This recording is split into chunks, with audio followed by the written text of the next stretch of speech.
Hi everyone, आज की video में हम बात करने वाले हैं कि कैसे आप SD1 से SD2 प्रमोट हो सकते हो और कैसे आप SD1 से SD2 स्विच मार के जा सकते हो। साथ ही साथ हम वो भी डिस्कस करेंगे अगर आप SD1 नहीं हो कोई कंपनी में और आप कोई दूसरे रोल पे हो तो आप कैसे एक SD2 प्रोफाइल में जा सकते हो। Companies like Amazon, Google, Microsoft, कोई भी कंपनी आप ले लो, सब में आपका हो सकता है। उसी चीज़ का हम आज रोड मैप डिस्कस करने वाले हैं कि किस तरीके से आप SD1 से SD2 बन सकते हो, क्या क्या चीज़ें रिक्वायर्ड होती है। जो लोग मुझे नहीं जानते उनके लिए मैं बता दूं, this is Tarun Khandagare working as a senior software engineer in Visa और अभी तक मुझे 4 साल का एक्सपीरियंस हो चुका है और यूट्यूब चैनल भी हम 3 ईयर से चला रहे हैं। तो जब भी आप SD1 से SD2 बनना चाहोगे, बेसिक रिक्वायरमेंट क्या होगी? बेसिक रिक्वायरमेंट सबसे पहले ये होगी कि आपके फंडामेंटल्स स्ट्रांग होना चाहिए। स्टेप 1 पे आ जाता है कि आपके जो बेसिक फंडामेंटल्स है, जो आप लैंग्वेज में कोडिंग करते हो, वो आपकी स्ट्रांग होना चाहिए। और अगर स्ट्रांग नहीं है तो जल्दी से जाके कोड करो और स्ट्रांग लैंग्वेज सबसे पहले रेडी करो। सेकेंड चीज़ आती है gain practical experience. Practical experience यहाँ पे बहुत बड़ा रोल प्ले करता है। अगर आप पहले से एक बहुत अच्छी कंपनी में हो तो आपके लिए बहुत इजी होगा SD2 पे प्रमोट होना और SD2 पे स्विच करना। बट कोई ऐसा अगर कोई दूसरी कंपनी में है जहाँ पे स्केलेबिलिटी पे बात नहीं होती है, जहाँ पे रिलायबिलिटी पे बात नहीं होती है, जहाँ सर्वर्स नहीं पता होते हैं, जहाँ पे हम ऐसी चीज़ों पे काम नहीं कर रहे होते, तो हमको पता नहीं चलता ये सर्वर की कितनी कॉस्ट है, इतनी रैम से क्या होगा, कैसे हम ऑप्टिमाइजेशन कर सकते हैं रैम में। बहुत सारी चीज़ें एक आपको बड़ी कंपनी में देखने मिलती है, वर्ल्ड वाइड कंपनीज में देखने मिलती है। तो अगर आप वहाँ पे हो तो आप ऑलरेडी जो आपकी चीज़ें हैं उसमें स्ट्रांग हो, तो आपके लिए मैं ज़्यादा कुछ नहीं बोलूँगा। बस आप वही चीज़ें प्रैक्टिकली करते रहो, वही चीज़ आपके काम आ रही होगी SD2 बनने के लिए। बट जो लोग ऐसी कंपनी में नहीं हैं उनके लिए मैं सजेस्ट करूँगा कि आप लोग यूट्यूब लेक्चर से, बुक्स पढ़ के वो सब नॉलेज ले सकते हो। अब कौन से नॉलेज की मैं बात कर रहा हूँ? मैं बोल रहा हूँ कि आप डेटाबेस का नॉलेज लो। डेटाबेस का कैसा नॉलेज कि कौन से सिनारियो में मुझे कैसेंड्रा यूज़ करना चाहिए, कौन से सिनारियो में मुझे रेडिस यूज़ करना चाहिए, कौन से सिनारियो में मुझे MySQL यूज़ करना चाहिए। This is one of the example which you can take and learn from there. Okay.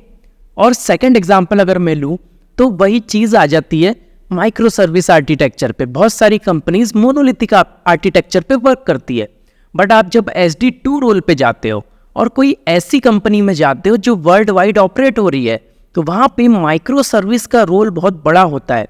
वहाँ पे आपको काफका देखने मिलेगा, काफका स्ट्रीमिंग हो रहा होगा, कैसे 4 एप्लीकेशन एक साथ बातें कर रही होती है। ये सब के डिज़ाइन आप देखो, ये सब को आप समझो कि कैसे इस सब चीज़ों को इम्प्लीमेंट किया जाता है। जब आप इतना नॉलेज ले लोगे तो आप इतना नॉलेज सफिशिएंट होता है SD2 रोल पे जाने के लिए। थर्ड पॉइंट जो मैं आपको बताना चाहूँगा कि लर्न एडवांस कॉन्सेप्ट। अब एडवांस कॉन्सेप्ट में ही बहुत सारी चीज़ें आ जाती है, जैसे कि माइक्रो सर्विस आर्किटेक्चर उसमें बहुत बड़ा रोल प्ले करता है। जैसे कि मैंने आपको पहले बताया था कि माइक्रो सर्विस आर्किटेक्चर आपको जानना है कि कैसे 100 एप्लीकेशन एक साथ कॉन्टेक्ट करके एक बड़ा एप्लीकेशन बनाती है, जस्ट लाइक Amazon, गूगल, ओला, वीज़ा और उबर। ठीक है, ये सब के मैंने एग्जाम्पल दिए। जैसे जोमेटो में आप देखते हो तो हर एक फीचर एक अलग माइक्रो सर्विस है। ओके। जब आप पेमेंट कर रहे होते हैं तो पेमेंट माइक्रो सर्विस कॉल होती है। जब आप डेटा सर्च कर रहे होते हैं, फूड सर्च कर रहे होते हैं, तो फूड वाली API कॉल होती है, वो अलग माइक्रो सर्विस में रखी है। तो why this component are separate, ये सब आपको पता होना चाहिए, ये सब आपको सीखना है। ये सब माइक्रो सर्विस के अंदर आता है।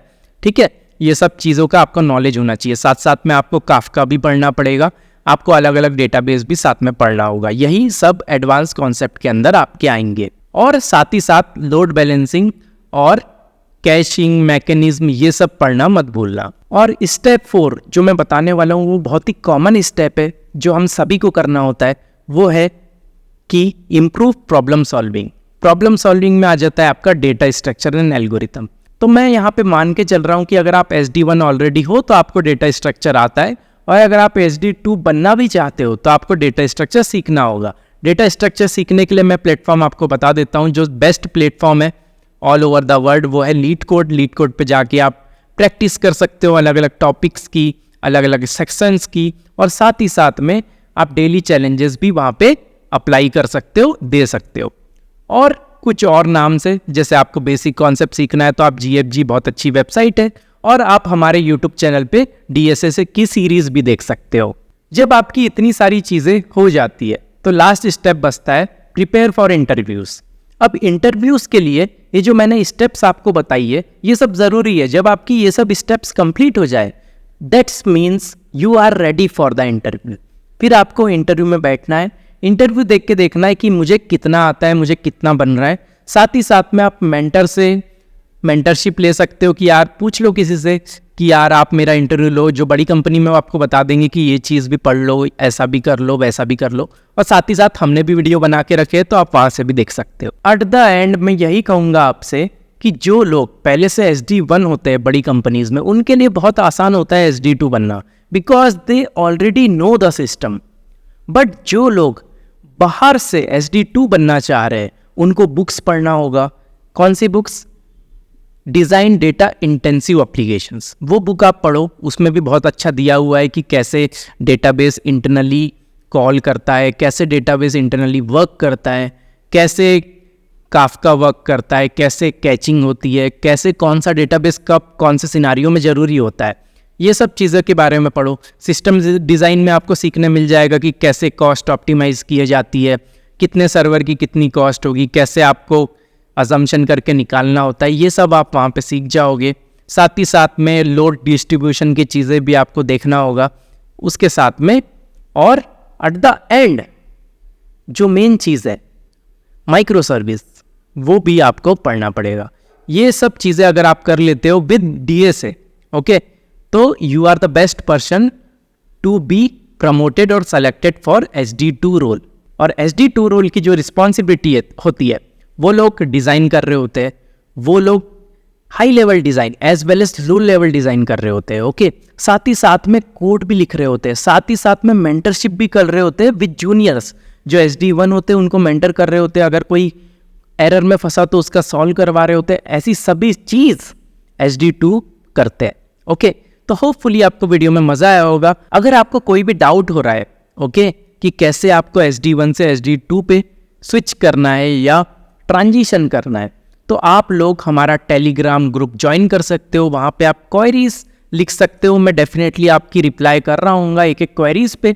साथ ही साथ आप कमेंट सेक्शन में भी लिख सकते हो, वो भी मैं रेगुलर बेसिस पे पढ़ता हूँ। होपफुली आपको वीडियो में मज़ा आ गया होगा। वीडियो अच्छा लगा होगा तो वीडियो को लाइक करना, चैनल को सब्सक्राइब करना मत भूलना। मिलते हैं नए वीडियो के साथ।